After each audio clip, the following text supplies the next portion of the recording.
160 million years ago, the first birds appeared on our planet. A group of fully feathered theropods.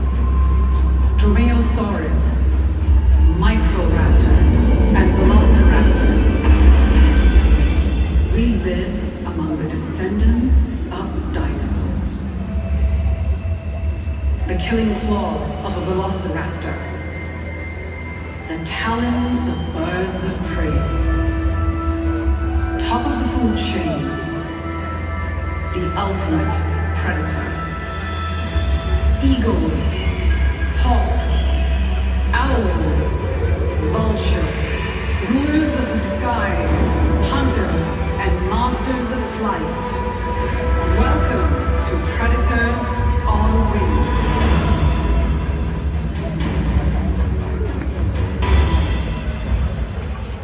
Hello everyone!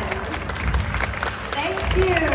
And a very good afternoon to you ladies and gentlemen, boys and girls. Now how's everyone feeling today? Feeling good? Alright, feeling pretty good. Now my name is Lina and I am a Raptor Ranger. My team and I are passionate about understanding and protecting birds of prey. By the way, this is my buddy Dee. Hello everyone! And as Raptor Rangers, we conduct rescue and release efforts. We also have to take care of the birds still. So today, we're going to show you some of our favorite predators on wings. So everyone, when you're set and ready, let me introduce you to a veteran on our presentation. And that is Susie, our American bald eagle. Now look at her, very majestic. Now Susie here, she's been with us for almost 26 years. That's right. She's about 30 to 31 years old this year. Not only that, Susie is also a female. Now female raptors, they are larger and heavier than the males. And she is clearly no exception. But then Susie weighs 4.7 kilograms. And flying at high speed, she is able to lift up a prey of up to 4 kilograms, which is almost her entire body weight. Pretty amazing, huh? That's right. But what's more amazing than that is their necks, because they can go up to 10 feet wide. So we're going to take this stump as a marker, and I'm going to walk all the way here. Now this is about 10 feet wide. They can also build up to 20 feet tall, which is 5 times my height. Now that's a pretty big nest. A pretty big nest for a pretty big bird. Let's thank Susie for showing up here on stage with us. Let's give it up for Susie, everyone.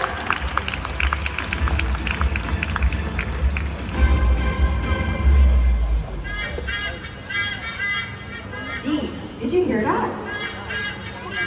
Oh yes, that's a very familiar call. Oh, look right up there! That is Nelson, our white-bellied sea eagle. White-bellied sea eagles can be found in Southeast Asia and one of the largest raptors that you can spot right here in Singapore. Now white-bellied sea eagles, they have rough undersides on their talons, which helps them grip onto slippery and struggling prey, like fish or even snakes. And in fact, they specialize in catching venomous sea snakes. Well, Lina, talking about sea snakes, I have a replica right over here. And today, we're gonna watch Nelson snatch this. And here he comes! Diving in, whoa!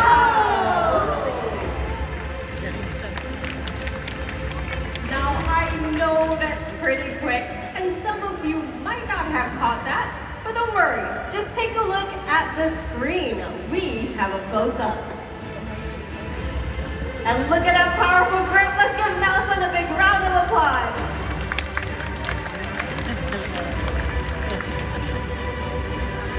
Well, Lina, that is why the white-bellied sea eagle is one of my favorite raptors to spot in Singapore.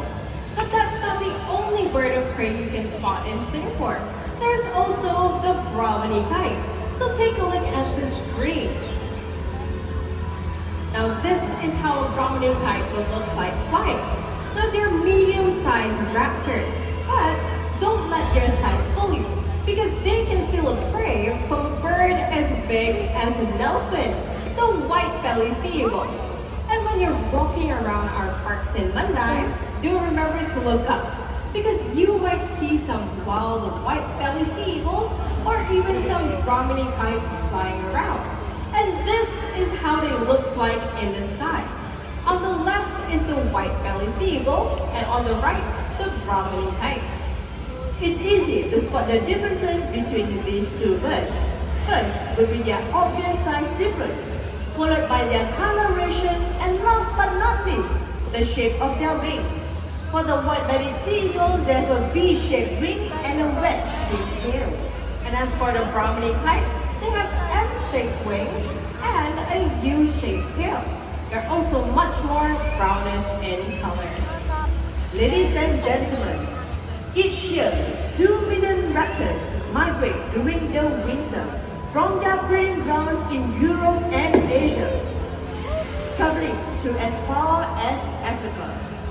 It is a perilous journey, and thousands never make it to their destination.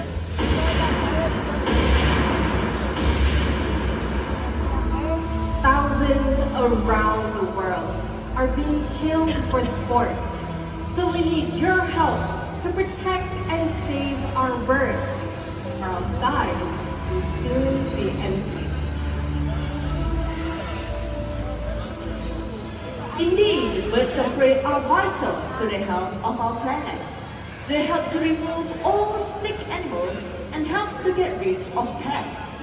And one bird in particular that helps us with pest control is none other than the owl.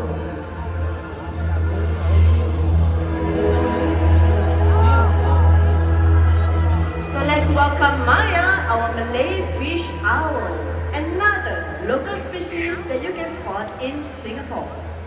And the rodents that this bird hunts for never hear them humming. Well, that's because owls are the masters of silent flight. And speaking about silent flight, let's test that carry out. So right on top over there, we have Latif, our Malay fish owl, with our trainer. Now he is going to make a flight all the way down here, and we can hear how silent his flight really is. But before he does that, I need everyone to remain seated and be as quiet as possible. Butterfly.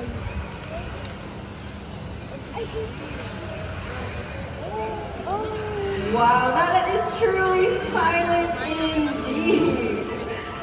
Now let's give him a big round of applause for that. Now what's possible is because owls, they have soft edges at the tip of your feathers, which helps them with air turbulence and reduces noise, making your flight as quiet as a whisper. They also have excellent eyesight and binocular vision, just like us.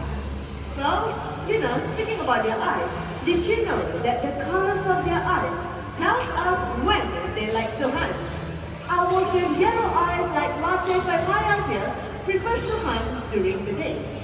Owls with orange eyes hunts during sunrise and sunset. But what about owls with dark black eyes? Well, they hunt during the night. So let's have a last look at our Malay fish owls before they head back home to their trainer. Let's give it up for Latif and Maya.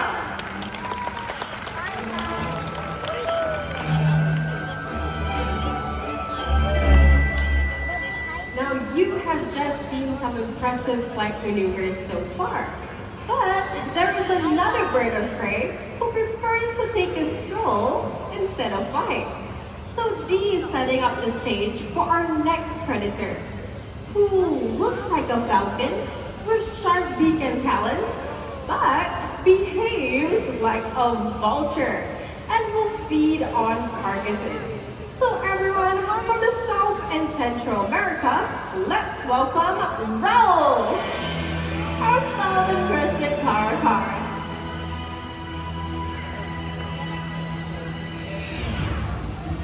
This is an unusual bird of prey. He uses his long legs to walk and forage skillfully.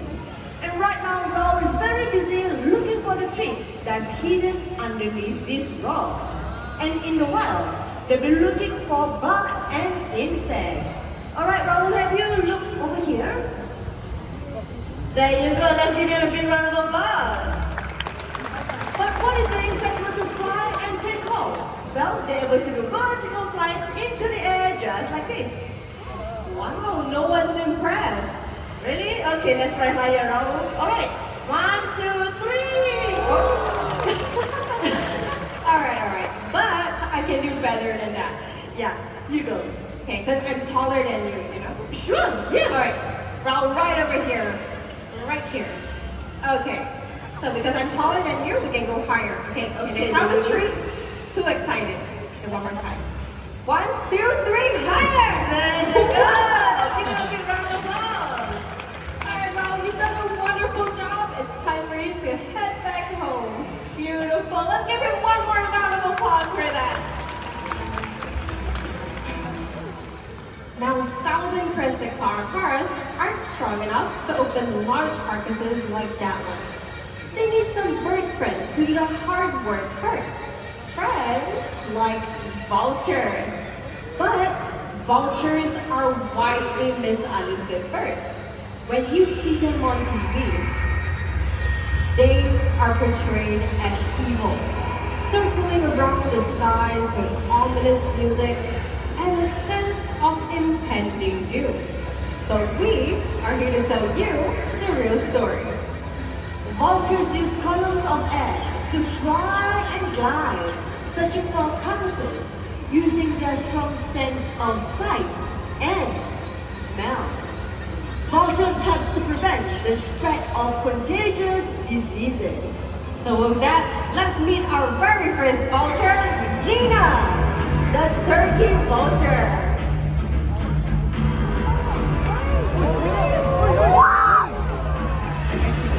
Now these birds, they come from the Americas, and one of the few with a highly good sense of smell.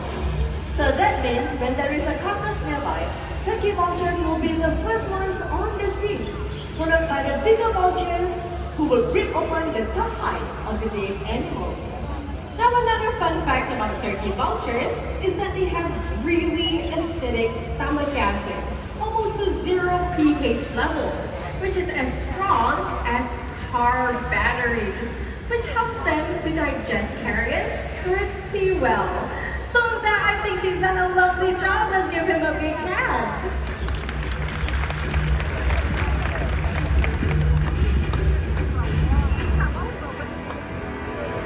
Now, ladies and gentlemen, boys and girls, keep your eyes on the screen.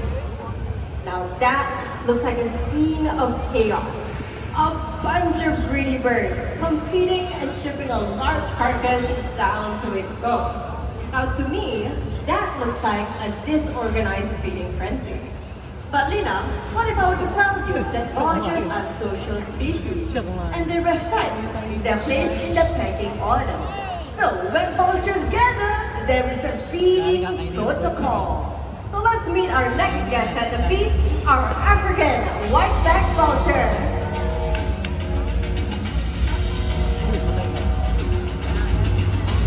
Now these birds, they are the middleweights who eat the flesh and organs of the carcass. Once a carcass is found, they will wait nearby before beginning to feed. But once they get going, about 100 birds would gather for the meal and strip a large carcass down to its bones in less than a few minutes. But once widely found in Africa, these birds, they are now critically endangered. So moving on to the next course of the meal will be the height and ligament of the animal. Enter the Cinereus vulture, the heavyweight from Europe. These birds are solitary except when they are mating and having chicks. They prefer to feed in smaller groups.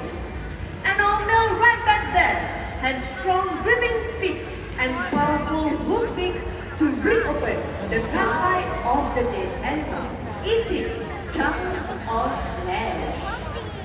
Now we have one more scavenger species for all of you. But before they come out, I will need everyone to remain seated because they're gonna fly pretty low. So everyone, let's welcome our marvelous stars from Africa.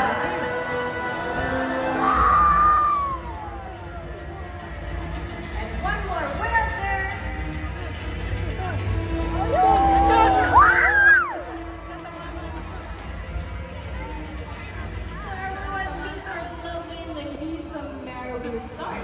When you look closely, you have a dagger-like beak and a stern old man's face. Although they are not vultures, they coexist and join them in the big feast. Now, speaking about vultures, did you know that 11 species of vultures in Africa helps to clean up to 70% of the continent's carrier? We will all be in a lot of trouble without vultures. That's right, Dee. Because around the world, we are losing these amazing birds for many reasons. Poison carcasses, deforestation, electrocution, and even superstitious beliefs. Now the only way to save these birds from going extinct is through conservation efforts. So everyone, let's take a moment to show our appreciation to these wonderful birds. Let's give them a big round of applause.